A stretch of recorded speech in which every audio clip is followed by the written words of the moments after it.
भैया कहाँ से हुई थी शुरुआत और कहाँ आ गए? बल्कि शुरुआत हुई और अब तो शो खत्म होने का नाम ले रहा है, लेकिन इस सिलसिले में कोई कहीं नहीं पहुंचा है। सुहागन चुड़ैल की बात कर रहे हैं। वहां निशिगंधा और दिया जो थे वो मोक्ष को और मोक्ष के लिए एक दूसरे से भिड़ रहे थे। अब सीरियल शुरू ऐसे ही हुआ था, खत्म होने की कगार पर है। दिया मर चुकी है, निशिगंधा को मोक्ष मिला नहीं है, तो अब सीरियल में आगे और हो भी क्या सकता है बिफोर द हैप्पी एंडिंग, भगवान जाने।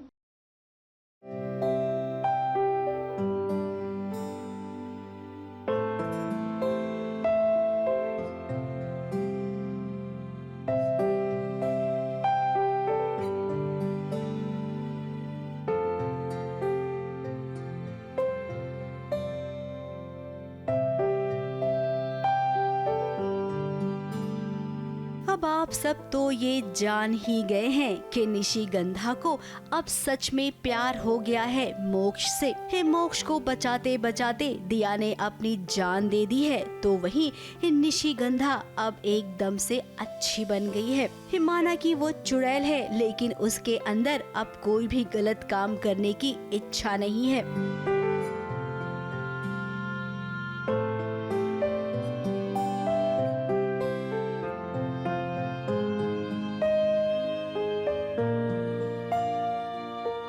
आज फिर से निशिगंधा एक ह्यूमन की तरह सोचती है, एक इंसान की तरह प्यार करने लगी है। So things have changed in her life. सो वो मोक्ष से प्यार करने लगी है। कल तक जिसकी वो जान लेना चाहती थी, अपना 16वां श्रृंगार संदूर पाना चाहती थी, आज सब कुछ त्याग के अपने प्यार को पाना चाहती है। मोक्ष हद से ज़्यादा निशिगंधा से नफरत करता है और निशिगंधा उतनी ही हद से ज़्यादा उसको अब प्यार करने लगी है। नागिन की एंट्री के बाद अब वो केवल मोक्ष को बचाना चाहती है, लेकिन मोक्ष को लगता है कि निशिगंधा की वजह से दिया की जान गई है, इसीलिए वो निशिगंधा से नफरत करता है। अब निशिगंधा, आप जानती हैं कि नफरत को प्यार में कैसे बदला जाता है। यही तो आपकी परीक्षा है। अब आज भले ही मोक्ष आपसे दूर भाग रहा है, आपके साथ बात करने को राजी नहीं है, लेकिन उसे भी जब सच का पता चलेगा कि नागिन ने ये सब कुछ किया है, दिया की जान लेने में आपका कोई हाथ नहीं है, उस वक्त मोक्ष आपका जरूर होगा। निशिगंधा है, जिद्दी है, जो चाहिए उसे लाइफ में वो पाके रहती है। तो अगर उसे मोक्ष का प्यार चाहिए तो वो प्यार भी पाके रहेगी। वैसे पर्दे के पीछे का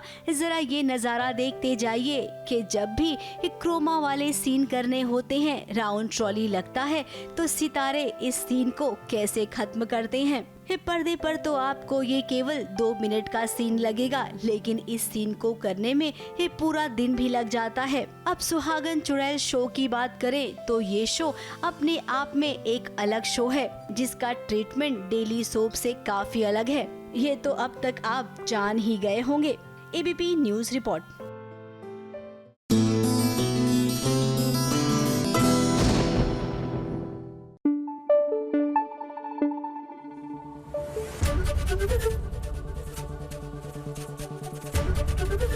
एबीपी न्यूज आपको रखे आगे।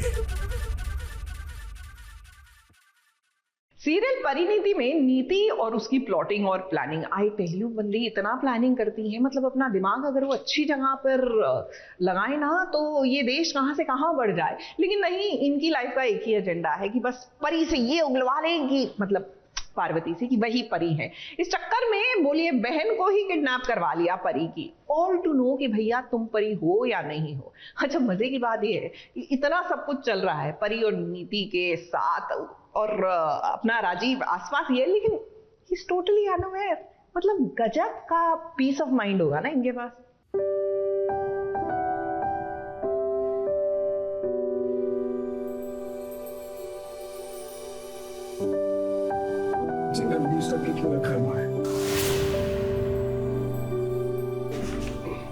हाँ भाई, मैं तो पहले दिन से, पहले मुलाकात से यही बोल रही हूँ कि मैं परी नहीं हूँ, मैं पार्वती हूँ। मैंने सबको क्लियर किया था ना, लेकिन आप और आपकी होने वाली वाइफ नहीं थी। आपको भरोसा ही नहीं मेरी बात पे, तो मैं क्या कर सकती हूँ। सारी कस्में, सारे वादे वो निभाने लगे, हाथ रखकर जब दिल पर कसम खाने लगे। ज़बान न कर सकी जब इजहार इश्क का सनम, नजरें चुरा कर हमसे वो बहाने बनाने लगे। आज वही हाल हो रहा है पार्वती का। उसे कुछ समझ नहीं आ रहा कि वो भला क्या करे, क्योंकि दिल का मामला है साहब। पूरी दुनिया से अपने जज्बात छुपाकर इंसान जीत जाता है, लेकिन जब बात इश्क की आती है तब जज्बात छुपाए नहीं छुपते। आखिर वो किसी ना किसी तरह आंखों में उमड़ ही आते हैं।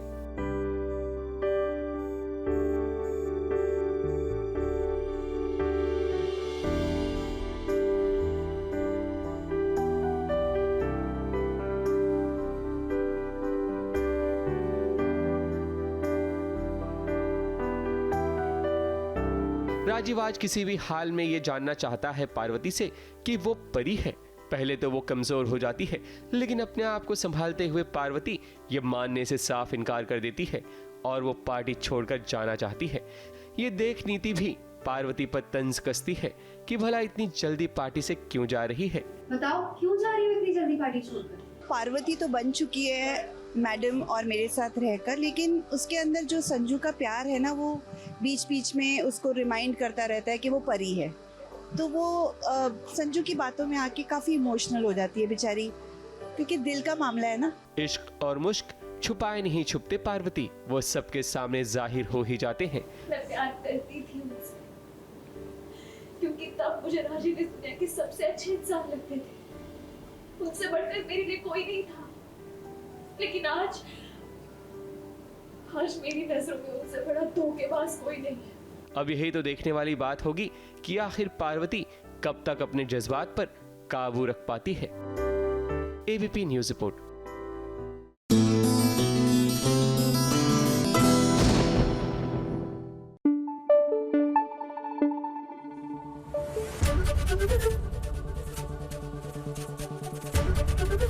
एबीपी न्यूज आपको रखे आगे।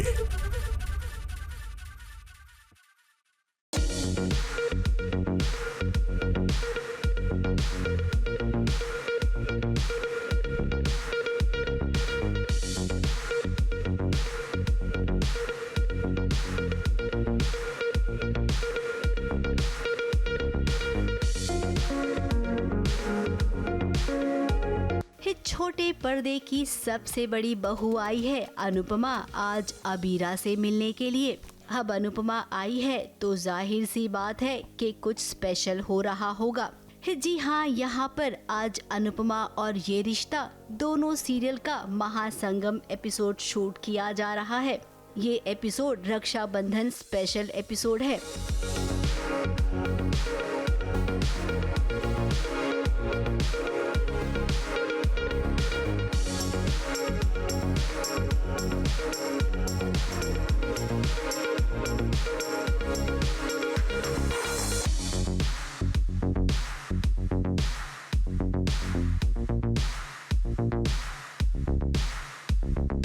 और यहाँ पर अनुपमा को जिम्मेदारी दी गई है अबीरा और रूही को एक साथ लाने की। अनुपमा ने इन दोनों से कहा कि दोनों रक्षा सूत्र बांधो एक दूसरे को, इससे रिश्ता भी पक्का होगा। अब अनुपमा आपको बता देते हैं कि रिश्ते में रूही और अबीरा वैसे भी बहन ही हैं।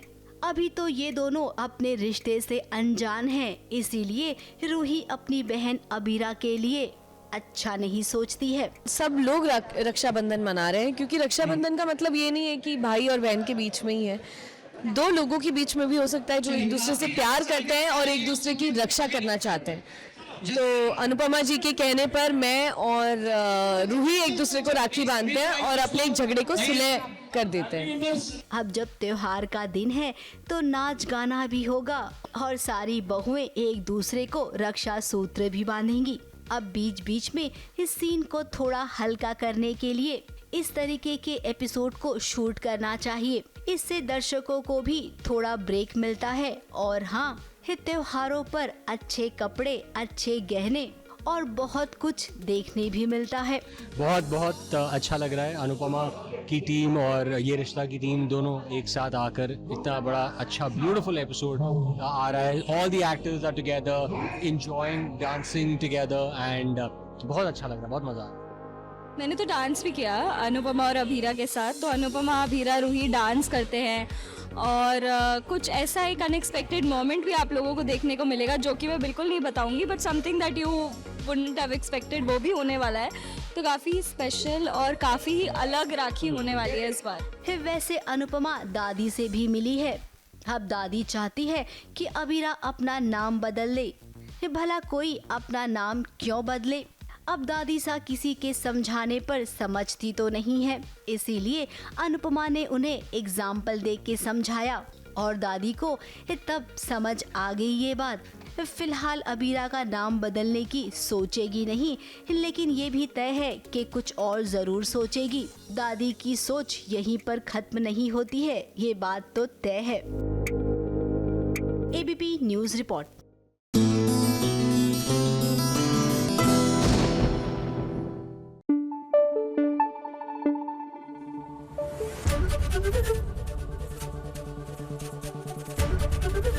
एबीपी न्यूज आपको रखे आगे।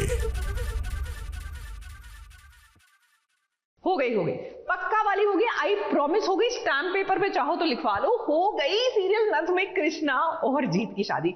और हिंदुस्तान में ही हुई जी, पाकिस्तान से तो वो आ ही गए थे, आपने देख लिया था। तो द गुड न्यूज इज एक बार फिर से ये शादी के बंधन में बंध गए हैं। And by the way Gauri आई थी लेकिन कुछ कर नहीं पाई।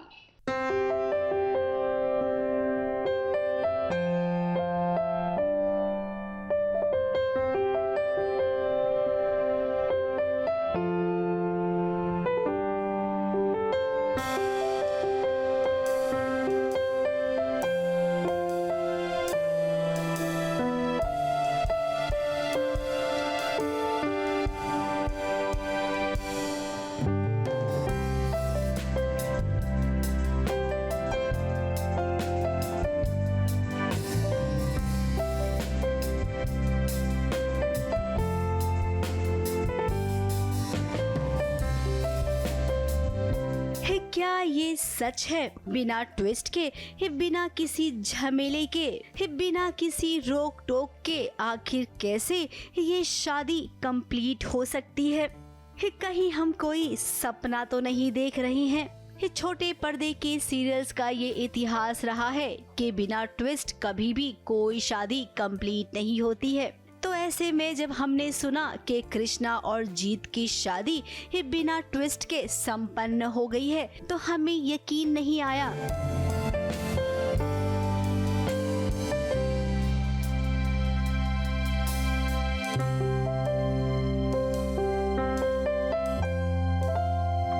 अब देखिए, आप भी अपनी आंखों से देख लीजिए। इस साथ फेरे हुए, मांग में सिंदूर भरा गया, गले में मंगलसूत्र पहना कृष्णा ने, बड़ों का आशीर्वाद मिला और उसके बाद हैप्पी फैमिली की तस्वीर भी खींची गई।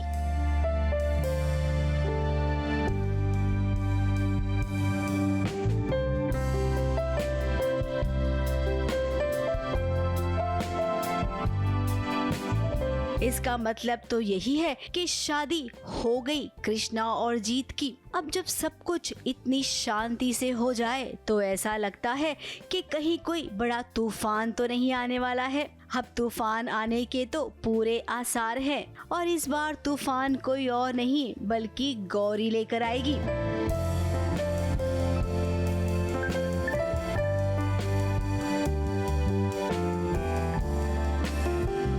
जैसा कि आप सबने देखा है कि गौरी का पर्दाफाश हो गया है। उसे पता चल गया है कि इस घर में उसके लिए अब कोई जगह नहीं है, इसीलिए अब वो अपने बेटे शिव को मोहरा बनाएगी जीत और कृष्णा से बदला लेने के लिए।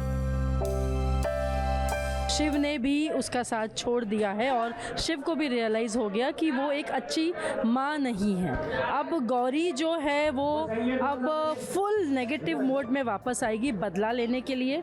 अब उसे कोई फ़र्क नहीं पड़ता कि कौन उसकी बहन है, कौन उसका बेटा है या कौन क्या रिलेशन है सबके साथ में। उसको अब सिर्फ मतलब है अपना बदला लेने से। वैसे आपको बता दे कि कहानी में जल्द ही लीप आने वाला है। लीप के बाद शिव और गोपी दोनों बड़े हो जाएंगे। अब इतनी अच्छी शादी हुई है तो कुछ दिनों तक शादी को एंजॉय करना चाहिए। पूरी फैमिली को कुछ दिनों तक तो हैप्पी फैमिली की तरह गुजारना चाहिए ना, लेकिन ऐसा होगा बिल्कुल नहीं।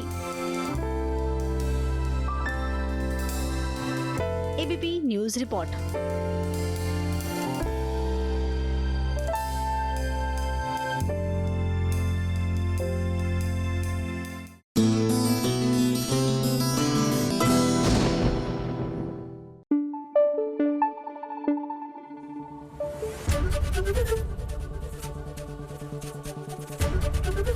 एबीपी न्यूज आपको रखे आगे।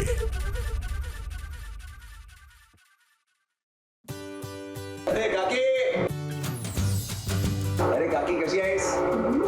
एक जरूरी काम आहे, खाली लेके आ।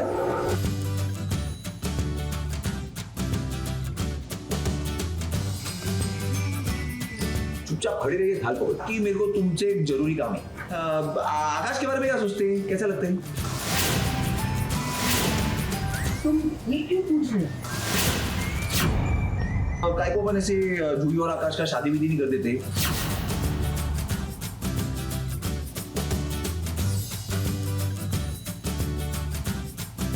सचिन ने आज साइली को 440 वोल्ट का झटका दे दिया है। सचिन साइली के ही घर आया है और साइली इस बात से अनजान है कि वो इस वक्त क्या कहने वाला है। साइली की मां के सामने सचिन ने आकाश और जूही के रिश्ते की बात चला दी। काय को अपन ऐसे जूही और आकाश का शादी विधि नहीं कर देते, फेरे वेरे करवा देते, मतलब रिश्ता हो जाएगा, अच्छा है ना, दोनों खुश रहेंगे।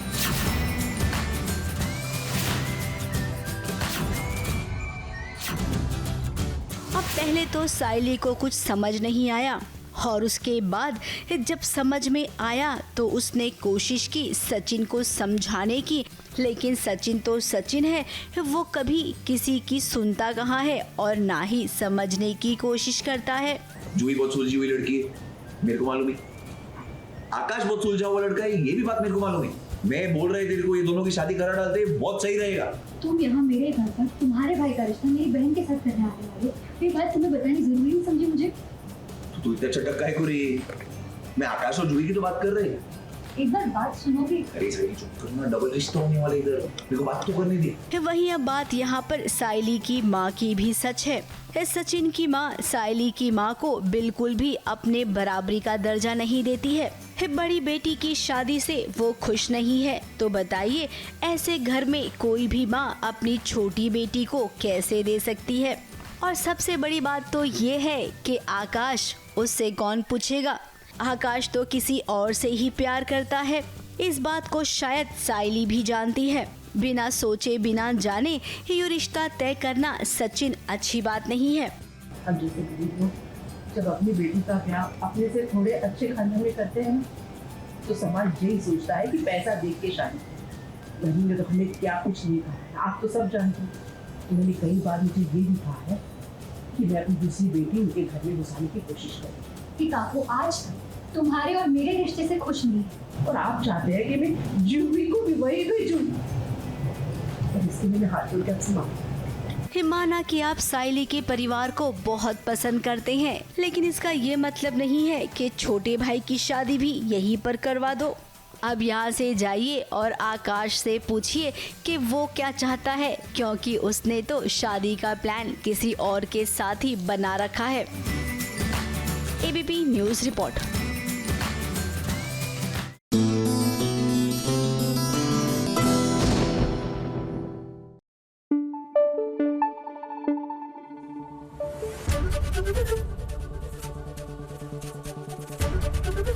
एबीपी न्यूज आपको रखे आगे।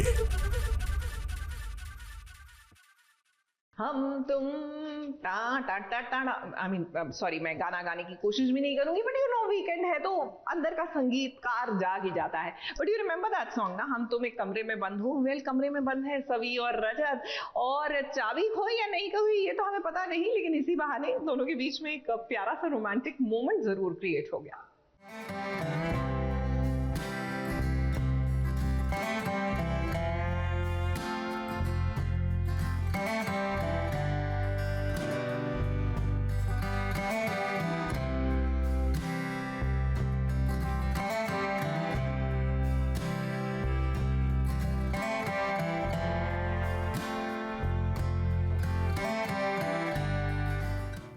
दो ऐसे लोगों की शादी हो रही है जो एक दूसरे से बिल्कुल भी प्यार नहीं करते हैं।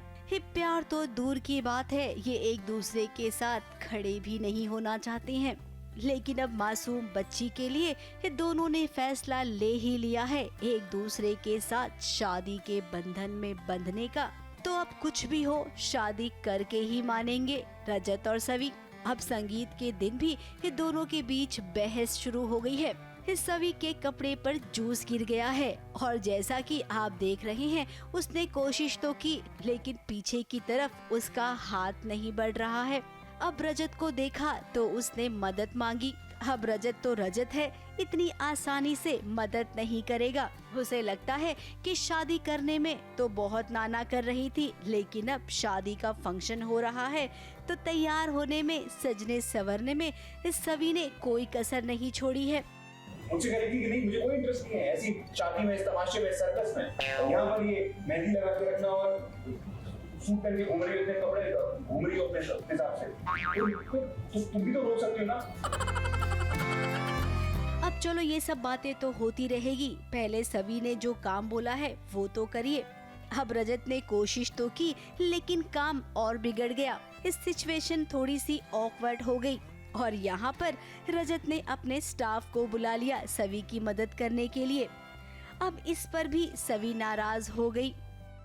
सीन में ऐसा होता है कि वो साफ़ कर रहे होते हैं क्योंकि जूस गिरा होता है पीठ पे और मेरा हाथ नहीं पहुंचता है, तो वो साफ़ करते करते मेरी डोरी जो होती है ब्लाउज़ की वो थोड़ी खुल जाती है, तो वो ऑकवर्ड हो जाते हैं। एंड इज़ अ जेंटलमैन, तो वो खुद नहीं करते हैं क्योंकि अब तक हमारी शादी भी नहीं हुई है, तो वो अपनी स्टाफ को बोलते हैं कि आप इनकी हेल्प करो। तो मुझे गुस्सा चढ़ता है फिर से कि खुद हेल्प क्यों नहीं कर रहे, इनके हाथ टूट जाएंगे। फिर सुनाती हूँ और फिर मुझे गिल्ट होता है कि नहीं यार ये तो अच्छे इंसान है। अब पता नहीं इनका ये रूट ना मनाना कब तक चलता रहेगा। हमें तो लगता है इस शादी के बाद भी इनके बीच ऐसा ही कुछ चलता रहेगा। अब सही, हमें आपसे उम्मीद है कि आप ही इन दोनों को करीब लाएंगी। ABP news report.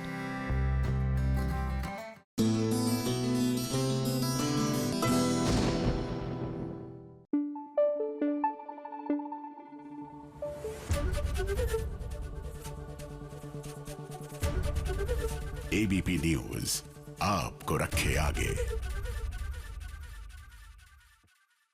जानना चाहते हैं टीवी की दुनिया का ताजा हाल, तो जरा देखिए एक नजर।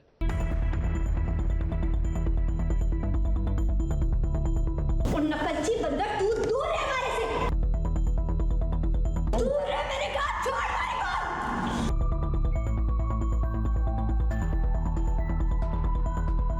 कहा था ना हमारे से दूर रह, नकलची बंदर।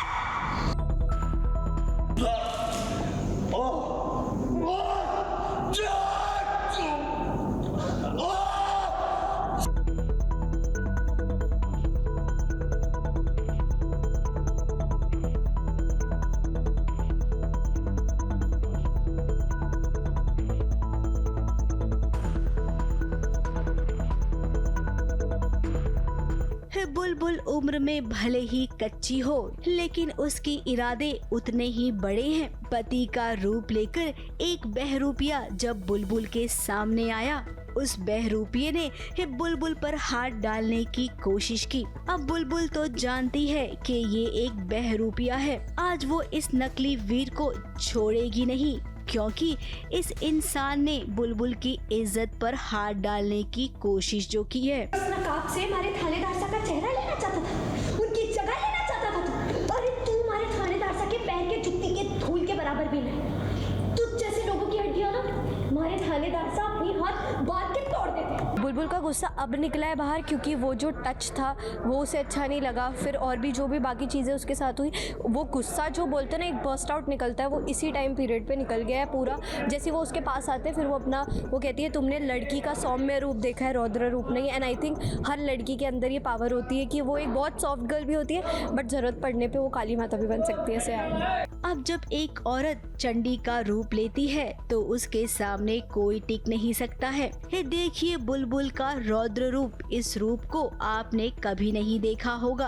अपने सुहाग को तो बुलबुल ने बचा लिया, अब बारी है खुद को बचाने की।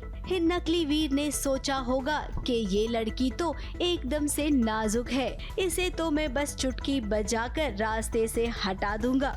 अब बुलबुल छोटा पैकेट बड़ा धमाका निकली और उसने पाप का अंत भी कर दिया। भगवान जी उसके साथ हमेशा है, चाहे आप शंकर जी कह लें या खाटू श्याम जी कह लें। तो इस समय भगवान जी ने उसका साथ दिया और वो रौद्र रूप उसने धारण किया। आई होप वो स्क्रीन पे अच्छा लगे। बहुत एनर्जी गई है क्योंकि मेरी उसमें। भगवान के आशीर्वाद से बुलबुल सही सलामत है और अब वो मीठी माई के पास जाएगी, क्योंकि असली गुनहगार तो वही है ना। ABP news report.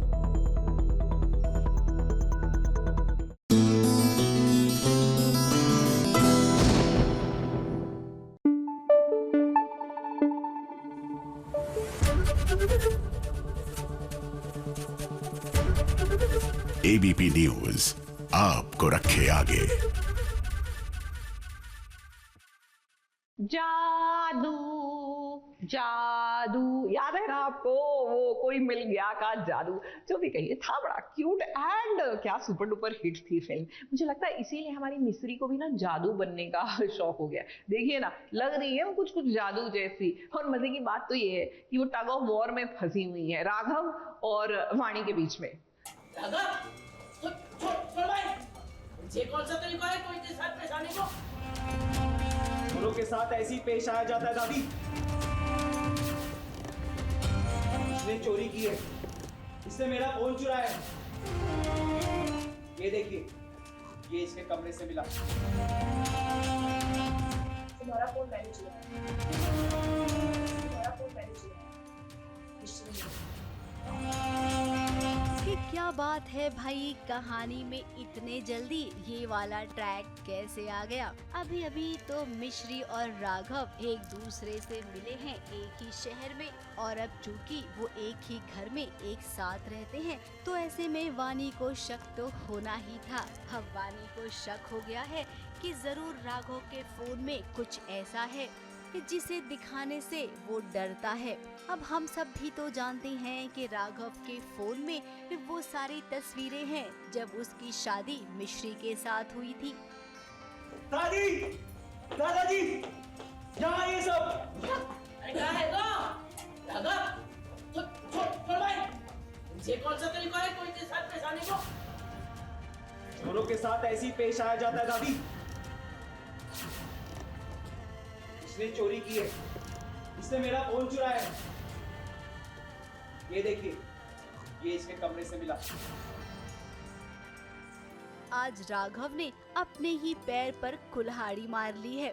घर वालों के सामने मिश्री पर झूठा इल्जाम लगाया कि उसने राघव का फोन चोरी करने की कोशिश की। अब ये बात किसी को हजम नहीं हुई, खास करके वाणी को। अब वाणी ने कहा कि ये फोन उसी ने रखा था और इस फोन में ऐसा क्या है, जरा मुझे दिखाओ। तुम्हारा फोन मैंने चुराया। तुम्हारा फोन मैंने चुराया। वाणी ने इधर ये कहा तो उधर घर वालों ने भी कहा कि वाणी के मन में अगर शक है तो उसका शक दूर कर दो, राघव अपना फोन दिखाओ। अब देखा ना राघव कैसे फंस गया। फोन तो वो दिखा नहीं सकता है किसी भी कीमत पर, इसीलिए मामले को रफा दफा करने के लिए उसने अपना फोन ही तोड़ दिया। ना रहेगा बांस न बजेगी बांसुरी। मिश्री को भी थोड़ी सी राहत मिल गई। अब मिश्री को समझ नहीं आता है कि राघव को पल भर में क्या हो जाता है। होता तो कुछ नहीं है राघव को, बस खाली वो थोड़ा सा ओवर करने लग जाता है। छोटे पर्दे के जितने भी पतिदेव है ना, वो दो नाव में सवार होना चाहते हैं, जबकि ये बात सच है कि दो नाव में बैठकर किसी की भी नैया पार नहीं हुई है, तो राघव बच्चा आपकी कैसे होगी। ABP news report.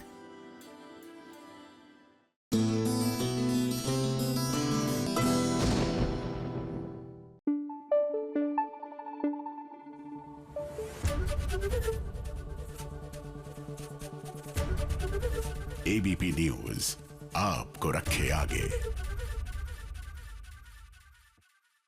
फटाफट खबरों की रेलगाड़ी का अगला स्टेशन है सीरियल सुहागन का सेट।